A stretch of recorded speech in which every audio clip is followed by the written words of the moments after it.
250 শয্য বিশিষ্ট general hospital Feni. এই সেই ফেনী শয্য বিশিষ্ট জেনারেল হসপিটালের মর্গ। এটা হচ্ছে পুরানটা, অপোজিটে যেটা আছে এটা হচ্ছে নতুন মর্গ।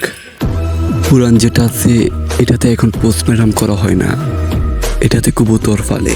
এই মর্গে ভয়ঙ্কর ভয়ঙ্কর লাশদেরকে পোস্টমর্টম করা হয়। 250 শয্য বিশিষ্ট জেনারেল হসপিটাল মর্গ ফেনী। এটি হচ্ছে মেন গেট। এই গেট দিয়েই লাশদেরকে ভিতরে প্রবেশ করা হয়।